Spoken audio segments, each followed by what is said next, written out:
So now that we are all back at work, we start to notice that there are more and more Singaporeans getting wealthier because of the things they buy.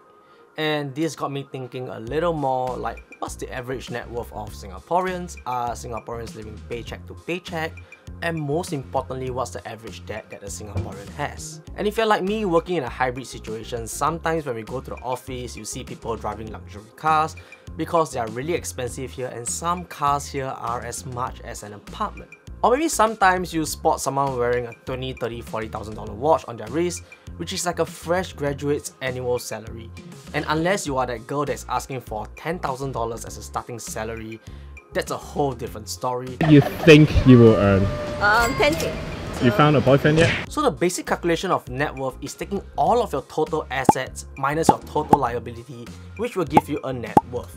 So for example, if you got investment worth roughly $30,000, you have $10,000 in cash, you have a house that is $400,000, and maybe a car that's $120,000, this gives us a total asset of $560,000, but this is not our true worth because we got to deduct our liabilities, which is the mortgage of your house, which is probably $300,000, a car loan of $50,000, which comes up to $350,000. So in this case, we got to take $560,000 minus $350,000, which then gives us a net worth of $210,000.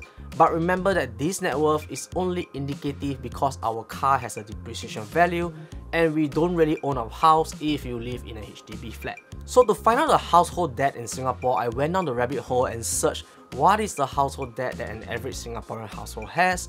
And from the website Value Champion, we can see that the average household debt is $67,692. But most of this debt comes from the housing loan that we have. So with that said, let's look at how much net worth you should have based on your age group.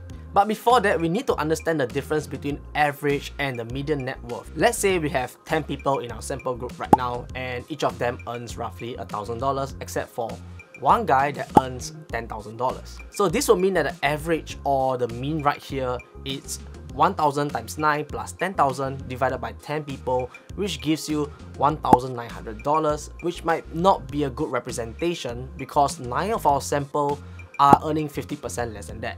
But the median in this case is done by rearranging the sample size in order and then taking the middle, and in this case the median will be $1,000, which is a much better representation. So now we know what median and average is, and we take the average of the last 10 years to find out the savings rate that Singaporeans has, which is 32.9%.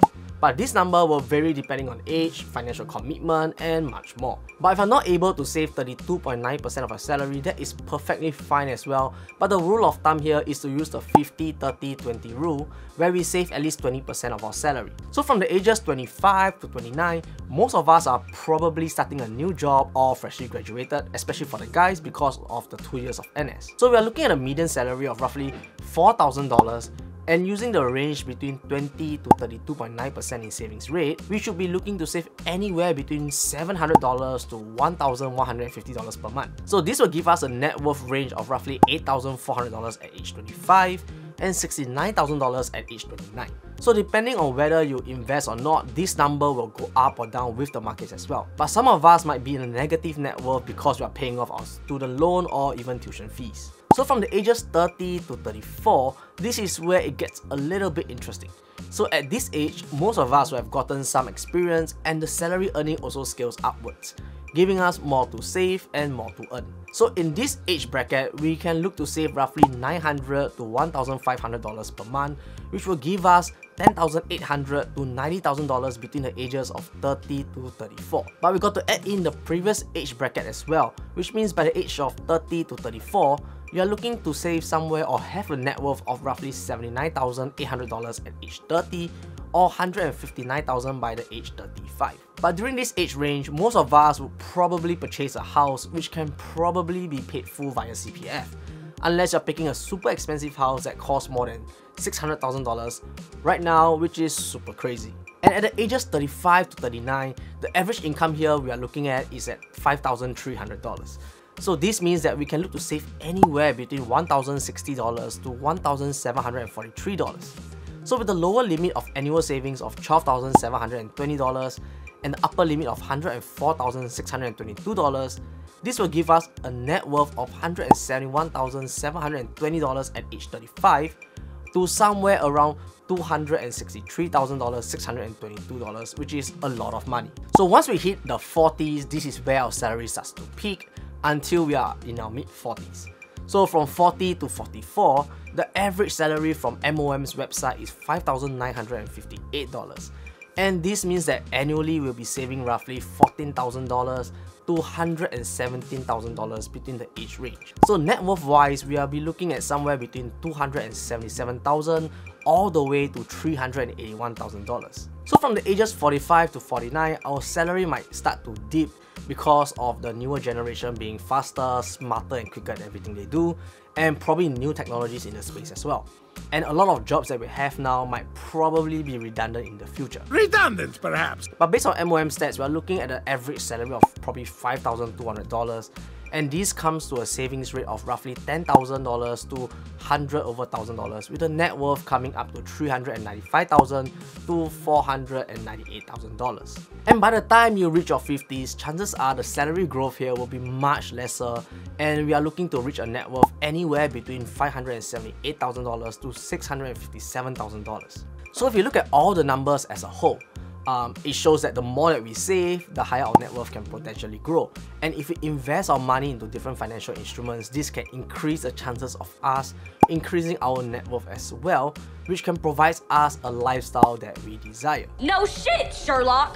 But do understand that these numbers will vary between the age groups, and depending on the choices that you make, the lifestyle you have, and the financial commitments that might arise during that period of time. So as I go through these numbers, I realize that if we can save and invest a small portion of our money into a really safe asset class, this can greatly increase the chance of us having more to live on as we move into our retirement age. So for example, if we start at age 25 and we invest $100 a month for 40 years into an ETF like VOO, which tracks the US top 500 companies and projects a 12% return on average in the last 10 years, we can look to get something like $1.1 million.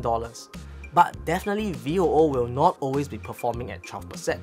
So even at an average return of 4%, this will give you a sweet $120,000 with very little risk. So compared to starting at age 35, which means 30 years of investing, this will net you $70,000 at a 4% return and $350,000 if VOO gives you a return at 12%. So the earlier you start investing, the more money you have. So if there's a key takeaway that you need from this video is to start investing early. So you can take some risks when you're a lot younger, but as you grow older, the commitments might increase, and this is where you want to take on less risk and go for stable returns instead. But at the end of the day, I think the most important thing here is to track how much you spend, because if you spend less money and do not fall for lifestyle inflation, this will give you more money to save, which can potentially make you financially free at a younger age to do what you want. So thank you guys so much for watching today's video. I hope you have learned something from this video. If you did, do drop a like and subscribe if you haven't. As always, stay safe, invest safe, and I'll see you in the next one.